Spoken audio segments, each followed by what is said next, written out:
Nah, ini nyala. Nah, ini yang kita maksudkan ikhwanullah terkait umroh itu sekali keberangkatan apakah boleh berulang-ulang dilakukan atau sekali keberangkatan atau sekali saja. Tadi diuraikan ini bagaimana kemudian para ulama hari ini menyikapi terkait mana perkara yang longgar, mana perkara yang sempit. Masalahnya secara hukum asal sekali keberangkatan berulang-ulang umroh itu masalahnya tidak ada keterangannya, masalahnya seperti itu. Makanya saya pernah ngalamin secara langsung ya, termasuk mungkin bapak-bapak atau ibu-ibu sekalian. Waktu itu ketika menunaikan umroh, ikhwanullah, ini kepala udah dibotakin. Karena memang yang paling baik itu ketika tahallul dibotakin kan. Sampai Rasulullah ngedoain rahimallahul muhallaqin, kata Rasul sampai 3 kali. Ya Allah rahmati mereka yang rambutnya dibotakin, sampai 3 kali tuh Rasul ngedoain. Akhirnya ada sahabat yang ngomong, ya Rasulullah rahimallahul muqassirin. Ya Rasul tolong dong yang didoain itu jangan cuman yang dibotakin doang, tapi mereka yang dipotong rambutnya cuman sebagiannya saja. Akhirnya Rasulullah ngedoain rahimallahul muhallaqin. Demikian juga yang rambutnya dipotong sebagiannya, tapi didoainnya hanya sekali saja. Sehingga yang dibotakin jauh lebih afdal dibandingkan yang dipotong sebagian. Tapi ini khusus untuk laki-laki ya. Masa perempuan dibotakin enggak kan? Nah, ikhwanullah, muncul tuh pertanyaan, ketika kepala sudah dibotakin, terus ada yang ngajak umroh lagi. Nah, pertanyaannya, nanti kalau penutup rangkaian dari umroh itu mau tahallul, rambut mana lagi yang dipotong? Itu sempat muncul pertanyaan kayak gitu. Tapi ya jawabannya kurang memuaskan, karena pembimbing itu mengatakan ya udah formalitas aja. Maksudnya cukup di kerok-kerok doang gitu ya. Yang namanya dikerok-kerok kan, yang namanya rambut itu kan butuh waktu untuk bisa tumbuh lagi. Nah, ini adalah perkara yang hari ini ikhwanullah terus terang ya, hari ini di kalangan ulama-ulama masyarakat kita masih punya persepsi seperti itu, mana yang longgar, mana yang sempit. Sebagian ulama ada yang mengatakan ya sekali keberangkatan, sekali umroh. Sebagian yang lain ada yang beralasan ya kita itu umroh nggak bisa tiap tahun umpamanya. Mumpung lagi datang ke sana, sekalian aja ngebadarin bapaknya, ngebadarin ibunya, ngebadarin mertua dan seterusnya. Akhirnya kejadian tuh, ada yang umroh sekali keberangkatan tapi berulang-ulang. Nah, ini mana yang benar kalau sudah seperti ini? Ya wallahu a'lam. Kalau saya secara pribadi, Dokter wallahu a'lam, tanpa bermaksud ingin menyalahkan yang lain, masalahnya kalau Rasulullah dan para sahabat secara pribadi mereka umroh itu sekali berangkat sekali umrohnya. Wallahu a'lam. Tapi yang jelas tadi sebagian ulama pun hari ini mengatakan kan nggak ada larangannya untuk melakukan umroh berulang-ulang. Akhirnya ada yang ngajarin kayak gitu tuh. Umroh sekali keberangkatan, umroh lagi dan seterusnya. Ya kalau amannya sih wallahu a'lam, amannya ya, karena ini masuk ranahnya ibadah. Wallahu a'lam, sekali berangkat cukup sekali umroh saja. Kalaupun Allah menakdirkan kita ada rezeki, kita bisa berangkat umroh lagi, niat untuk mengumrahkan orang-orang yang kita cintai. Wallahu a'lam. Cuman tadi tuh perbedaannya, apakah ini masuk ke ranah yang sempit atau ke ranah yang longgar. Wallahu a'lam.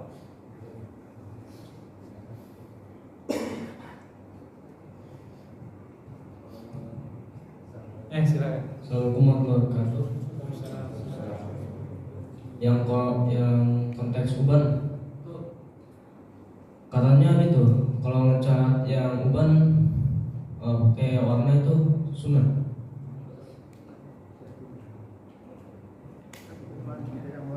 Jadi ikhwanullah, itu aja pertanyaan tadi. Iya. Secara hukum asal mengecat rambut itu hukumnya mubah. Hukumnya mubah. Tapi kan ada jenis warna tertentu yang dilarang kan? Yang saya maksud adalah warna hitam. Hitam nggak boleh. Ngecat rambut dengan warna hitam nggak boleh. Itu menunjukkan ketidakridhoan dengan takdir yang sudah Allah tetapkan. Nah, di samping warna hitam ada juga jenis warna yang lain yang dilarang. Bahkan para sahabat itu tidak terlalu menyukai dua warna ini. Selain warna hitam ya, warna merah dan warna kuning. Karena itu diartikan merah dan kuning itu simbol kesombongan. Maka jangan pernah milih yang merah dan kuning untuk urusan warna ya. Nyarinya yang hijau. Apa kayak saya seperti itu. Itu secara masalah. Wallahu a'lam. Jadi kalau dikatakan sunnah, enggak sunnah juga, mubah. Silahkan. Kalau ada di antara kita umpamanya, wah uban itu kan baik nih berkah, udahlah di semirnya pakai semir warna putih umpamanya. Uban putih sekalian umpamanya. Ya, monggo silakan, enggak jadi masalah.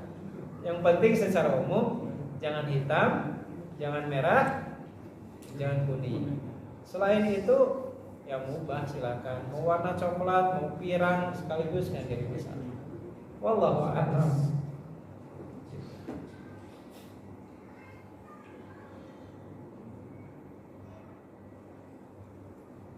Ada lagi? Oh, Dafril. Udah lama nggak ketemu nih sama Dafril.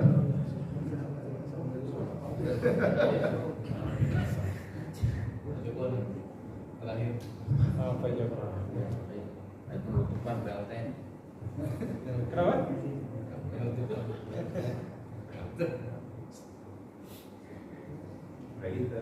Silakan.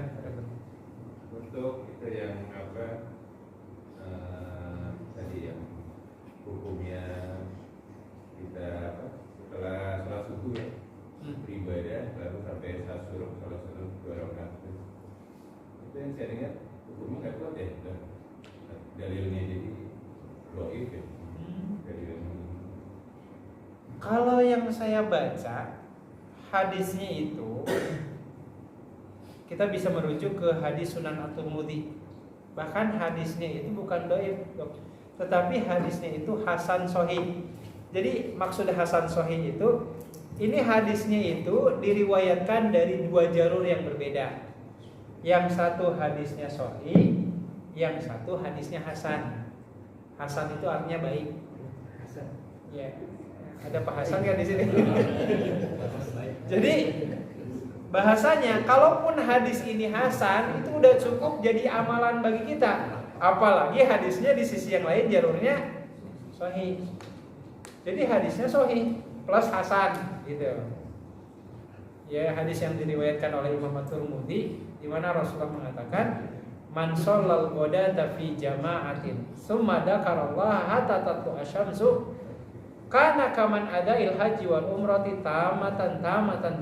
Kata Rasulullah, siapa orang yang menunaikan sholat subuh secara berjamaah terus dilanjutkan dengan zikir sampai matahari terbit, dilanjutkan dengan sholat 2 rakaat, maka pahalanya seperti pahala haji dan umroh. Bahkan kata Rasulullah, pahala haji umrohnya itu sempurna. Jadi hadisnya sahih. Silahkan untuk diamalkan. Kalau bapak-bapak berarti sholat suruhnya di masjid. Kalau ibu-ibu berarti sholat suruhnya di rumah. Asalkan jangan diselingi dengan aktivitas yang lain dulu. Intinya aktivitas zikir. Bebas ya zikir itu. Mau baca Quran, mau sholawatan, mau istighfar, mau baca-baca lafaz-lafaz memuja-muji Allah. Bebas. Yang penting tidak ada aktivitas duniawi. Jangan ngewuduk ya. Nanti ngewuduknya jangan ngobrol juga. Ya, intinya isi zikir mengagungkan Allah sampai matahari terbit, lalu kemudian nambah sedikit waktu 10 menit ya, karena matahari terbit itu waktu dilarang untuk sholat. Sekarang terbit matahari jam berapa? Jam 5 Jam 5 lewat 5. Hah? Jam 5. Coba dilihat di aplikasi itu. Udah mereka. Wah, ini lihat fokus subuhnya jangan terang-terang. Kalau kita ngelihat umpamanya 23, ah, 27. matahari terbit itu jam 6 lewat 1. Jam 6. Sekarang ya, besok nih inilah jam 6 lewat 1, berarti kita tambahkan 10 menit. Jam 6 lewat 10 baru sholat subuh. Subuh aja jam 5. Karena kan sekarang sholat subuh juga udah setengah 5 lebih 10. 1 jam setengah lagi. Masih lama. Iya. Atau kita di Indonesia kecepatan subuhnya. Masih lama. Allah. Iya. Mau bertanya terkait dengan sholat syuruk itu. Ya. Misalnya pas saat tunggu sambil dari habis sholat subuh ke sholat syuruk itu kan lumayan lama ya. Tapi kita kebelet Ustaz, jadi ke kamar mandi itu tetap dapat keutamaannya atau? Iya. Ya. Biidznillah insya Allah dapat. Karena tadi ada kebutuhan hajat dulu yang bahasanya. Dan itu bukan bagian dari kepentingan kita ingin melakukan aktivitas di luar ibadah. Karena kan memang tadi syarat syuruk itu kan dari subuh sampai terbitnya matahari itu secara umum. Kita dalam kondisi zikir tapi izin Allah ada bahasanya ya panggilan alam lah. Kita ke toilet terus kita wudhu lagi, kita masuk lagi ke masjid. Enggak masalah.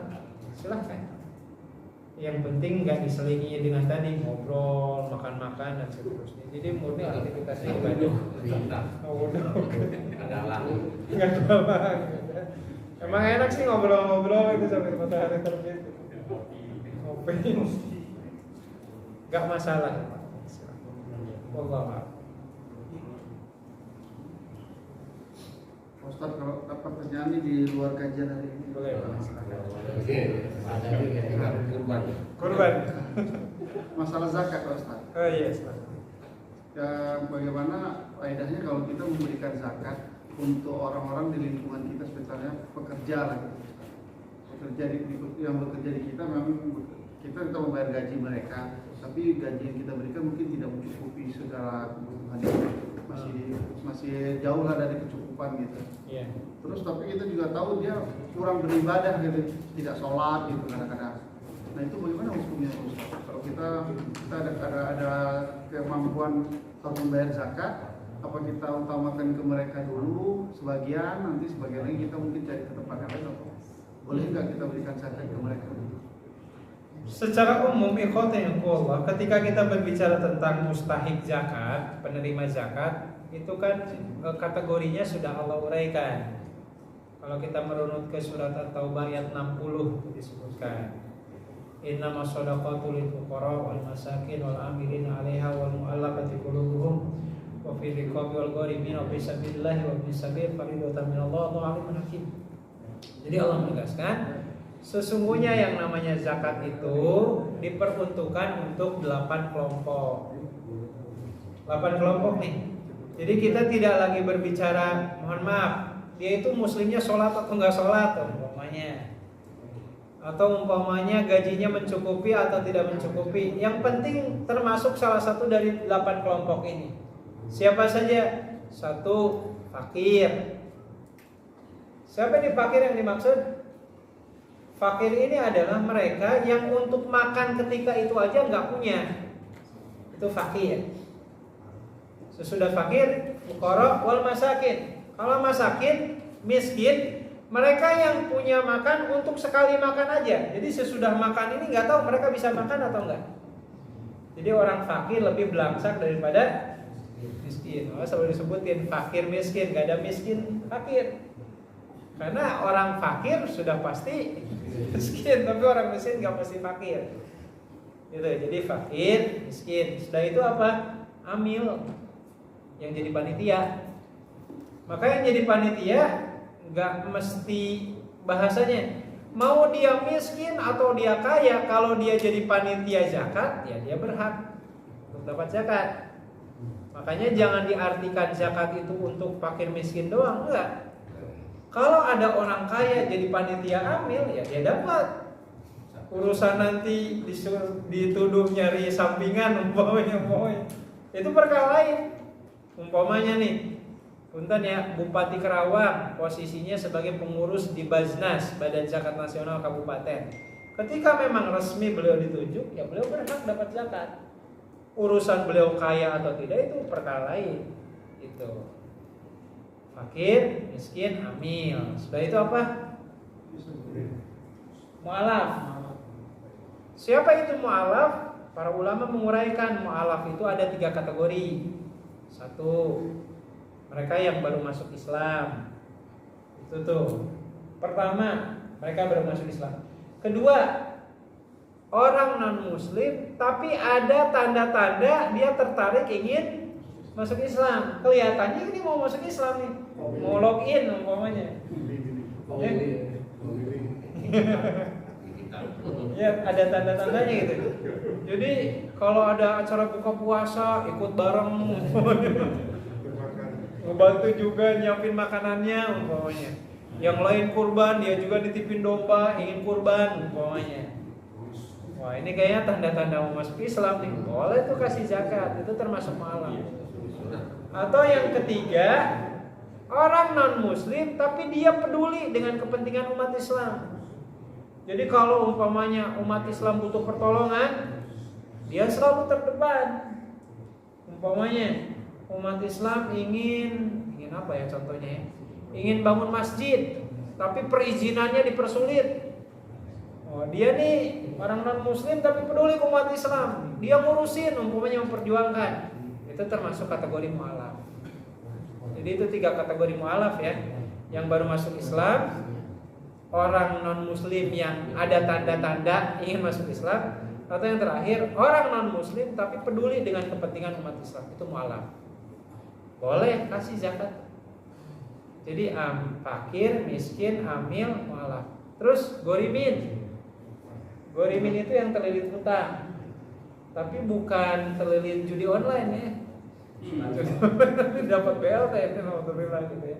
Dan sampai. Jadi gorimin itu mereka yang kategorinya ada 2 kategori gorimin itu. Tandanya, yang pertama mereka yang hutangnya jauh lebih gede daripada asetnya.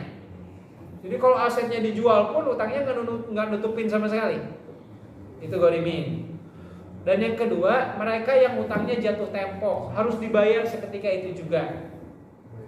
Makanya kalau yang utangnya kredit, itu bukan gorimin.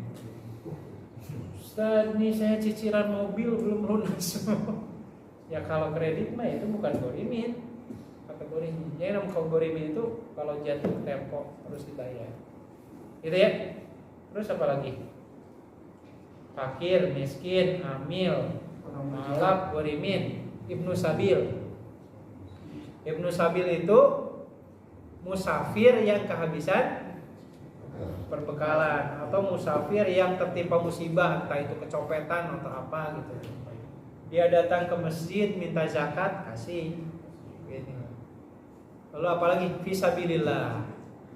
Fisabilillah itu kalau zaman dulu zakat itu difungsikan untuk kebutuhan berperang. Kalau zaman sekarang konteks fisabilillah luas. Ya, mendirikan pesantren, mendirikan rumah Quran, beasiswa pendidikan, itu kategorinya fisabilillah. Ya, jauh lebih luas cakupannya sekarang. Jadi yang terakhir apa? Rikob, budak hamba sahaya. Bukan budak anak kecil ya. Saya pernah tuh ada salah satu pengajian di salah satu kampung. Kata ustadznya itu dikatakan, oh anak kecil dapat zakat.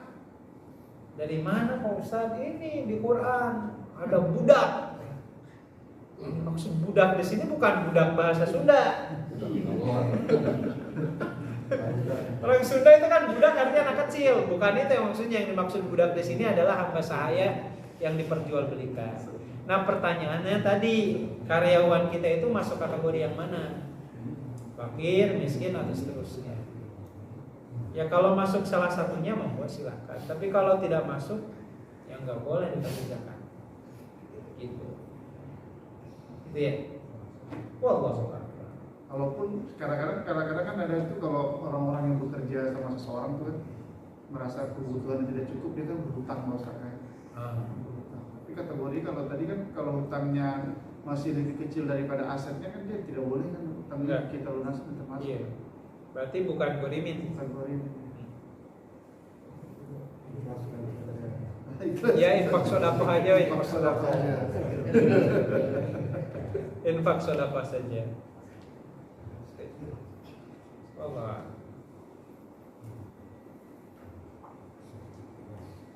Cukup? Baik, mungkin ikhwan yang Allah kajiannya kita hentikan dulu sampai di sini. Mudah-mudahan apa yang tersampaikan bukan hanya sekedar menjadi ajang untuk menambah ilmu, tapi yang paling penting adalah bisa makin mempertebal keimanan kita, yang mendorong kepada kualitas ibadah yang jauh lebih baik. Allahumma amin amin ya rabbal alamin. Kita tutup dengan istighfar, hamdalah dan rakaat majlis. Astagfirullahaladzim, astagfirullahaladzim, astagfirullahaladzim. Alhamdulillahirabbil alamin. Subhanakallahumma wa bihamdika, asyhadu an la ilaha illa anta, astaghfiruka wa atubu ilaik. Assalamualaikum warahmatullahi wabarakatuh.